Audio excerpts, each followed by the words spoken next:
Dorothy and the Wizard in Oz by L. Frank Baum. Chapter 3. The Arrival of the Wizard.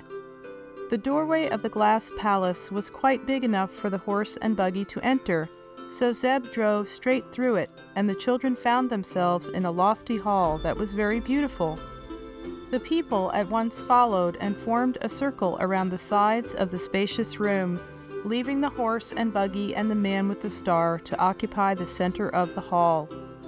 "Come to us, O Gwig," called the man in a loud voice. Instantly a cloud of smoke appeared and rolled over the floor. Then it slowly spread and ascended into the dome, disclosing a strange personage seated upon a glass throne just before Jim's nose. He was formed just as were the other inhabitants of this land, and his clothing only differed from theirs in being bright yellow.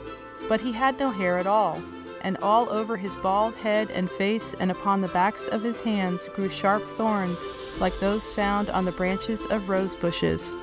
There was even a thorn upon the tip of his nose, and he looked so funny that Dorothy laughed when she saw him. The sorcerer, hearing the laugh, looked toward the little girl with cold, cruel eyes, and his glance made her grow sober in an instant. "Why have you dared to intrude your unwelcome persons into the secluded land of the Mangaboos?" he asked sternly. "'Cause we couldn't help it," said Dorothy. "Why did you wickedly and viciously send the rain of stones to crack and break our houses?" he continued. "We didn't," declared the girl. "Prove it," cried the sorcerer. "We don't have to prove it," answered Dorothy indignantly. "If you had any sense at all, you'd known it was the earthquake." "We only know that yesterday came a rain of stones upon us, which did much damage and injured some of our people. Today came another rain of stones, and soon after it, you appeared among us." "By the way," said the man with the star, looking steadily at the sorcerer, "you told us yesterday that there would not be a second rain of stones. Yet one has just occurred that was even worse than the first. What is your sorcery good for if it cannot tell us the truth?" "My sorcery does tell the truth," declared the thorn-covered man. "I said there would be but one rain of stones. This second one was a rain of people and horse and buggy, and some stones came with them." "Will there be any more rains?" asked the man with the star. "No, my prince." "Neither stones nor people?" "No, my prince." "Are you sure?" "Quite sure, my prince. My sorcery tells me so." Just then a man came running into the hall and addressed the prince after making a low bow. "More wonders in the air, my lord," said he. Immediately the prince and all of his people flocked out of the hall into the street, that they might see what was about to happen. Dorothy and Zeb jumped out of the buggy and ran after them, but the sorcerer remained calmly in his throne. Far up in the air was an object that looked like a balloon. It was not so high as the glowing star of the six-colored suns, but was descending slowly through the air, so slowly that at first it scarcely seemed to move. The throng stood still and waited. It was all they could do, for to go away and leave that strange sight was impossible, nor could they hurry its fall in any way. The Earth Children were not noticed, being so near the average size of the Mangaboos, and the horse had remained in the house of the sorcerer, with Eureka curled up asleep on the seat of the buggy. Gradually the balloon grew bigger, which was proof that it was settling down upon the land of the Mangaboos. Dorothy was surprised to find how patient the people were, for her own little heart was beating rapidly with excitement. A balloon meant to her some other arrival from the surface of the earth, and she hoped it would be someone able to assist her and Zeb out of their difficulties. In an hour the balloon had come near enough for her to see a basket suspended below it. In 2 hours she could see a head looking over the side of the basket. In 3 hours the big balloon settled slowly into the great square in which they stood and came to rest on the glass pavement. Then a little man jumped out of the basket, took off his tall hat, and bowed very gracefully to the crowd of Mangaboos around him. He was quite an old little man, and his head was long and entirely bald. "Why," cried Dorothy in amazement, "it's Oz!" The little man looked toward her and seemed as much surprised as she was, but he smiled and bowed as he answered, "Yes, my dear, I am Oz, the great and terrible, eh? And you are little Dorothy from Kansas. I remember you very well." "Who did you say it was?" whispered Zeb to the girl. "It's the wonderful Wizard of Oz. Haven't you heard of him?" Just then the man with the star came and stood before the wizard. "Sir," said he, "why are you here in the land of the Mangaboos?" "Didn't know what land it was, my son," returned the other with a pleasant smile. "And to be honest, I didn't mean to visit you when I started out. I live on top of the earth, your honor, which is far better than living inside it. But yesterday I went up in a balloon, and when I came down, I fell into a big crack in the earth caused by an earthquake. I had let so much gas out of my balloon that I could not rise again, and in a few minutes the earth closed over my head. So I continued to descend until I reached this place, and if you will show me a way to get out of it, I'll go with pleasure. Sorry to have troubled you, but it couldn't be helped." The prince had listened with attention. Said he, "This child, who is from the crust of the earth like yourself, called you a wizard. Is not a wizard something like a sorcerer?" "It's better," replied Oz promptly. "One wizard is worth 3 sorcerers." "Ah, you shall prove that," said the prince. "We Mangaboos have, at the present time, one of the most wonderful sorcerers that was ever picked from a bush. But he sometimes makes mistakes. Do you ever make mistakes?" "Never," declared the wizard boldly. "Oh, Oz," said Dorothy, "you made a lot of mistakes when you were in the marvelous land of Oz." "Nonsense," said the little man, turning red, although just then a ray of violet sunlight was on his round face. "Come with me," said the prince to him. "I wish to meet our sorcerer."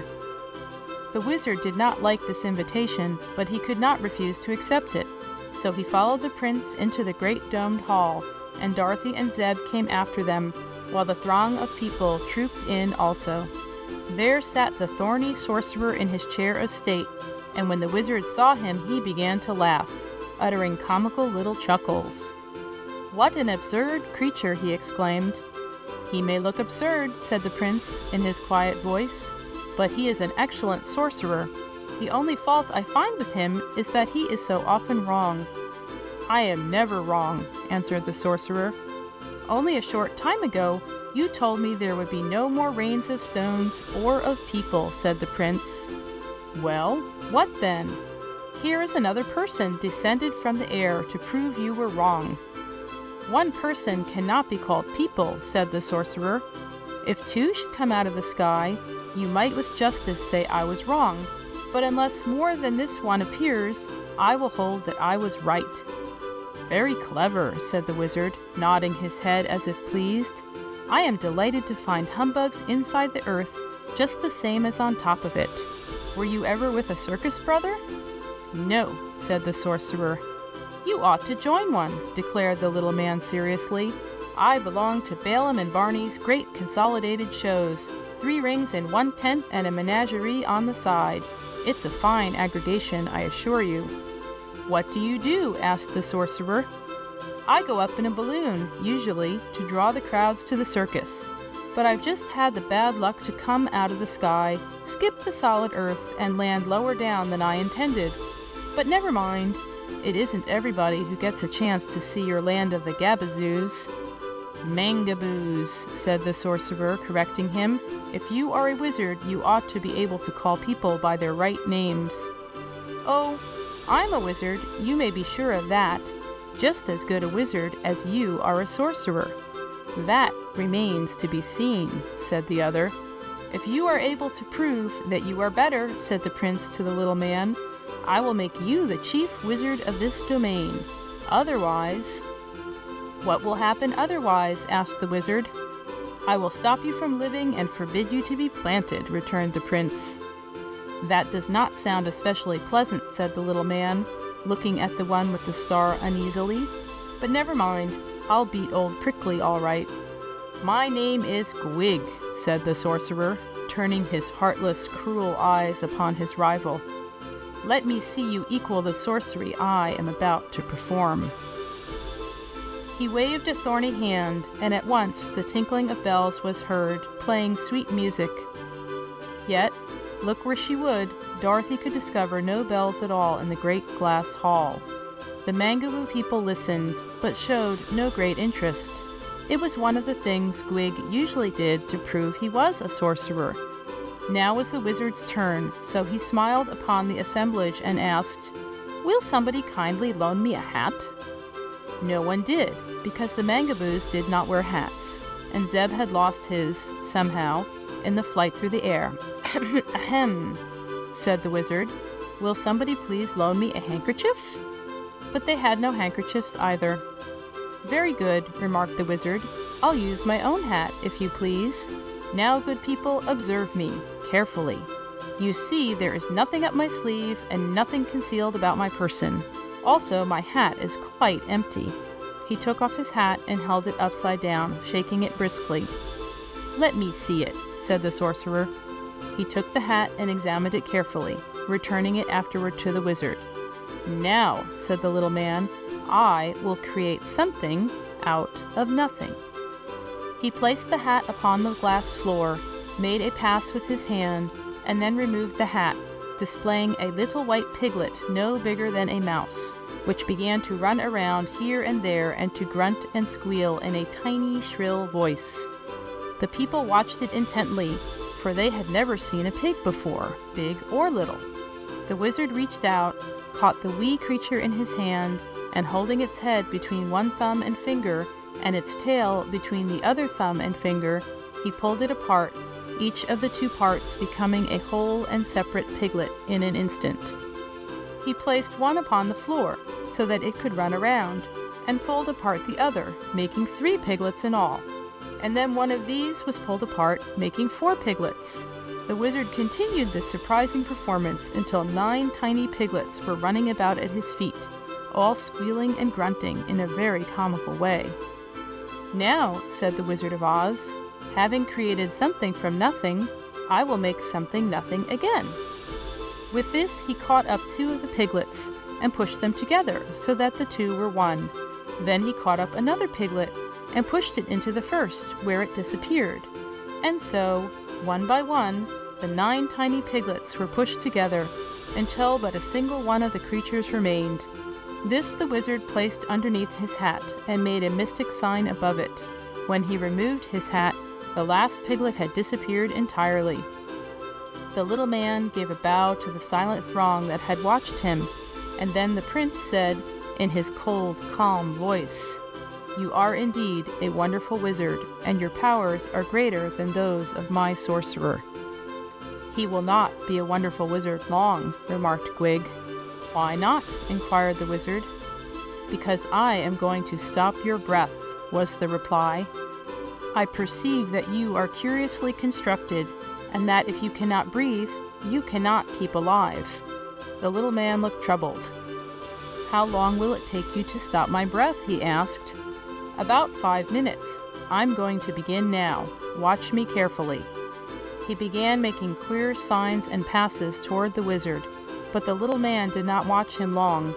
Instead, he drew a leathern case from his pocket and took from it several sharp knives, which he joined together one after another until they made a long sword. By the time he had attached a handle to this sword, he was having much trouble to breathe, as the charm of the sorcerer was beginning to take effect. So the wizard lost no more time, but leaping forward, he raised the sharp sword, whirled it once or twice around his head, and then gave a mighty stroke that cut the body of the sorcerer exactly in 2. Dorothy screamed and expected to see a terrible sight, but as the 2 halves of the sorcerer fell apart on the floor, she saw that he had no bones or blood inside of him at all, and that the place where he was cut looked much like a sliced turnip or potato. "Why, he's vegetable!" cried the wizard, astonished. "Of course," said the prince. "We are all vegetable in this country. Are you not vegetable also?" "No," answered the wizard.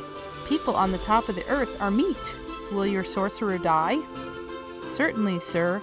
He is really dead now, and will wither very quickly. So we must plant him at once. that other sorcerers may grow upon his bush," continued the prince. "What do you mean by that?" asked the little wizard, greatly puzzled.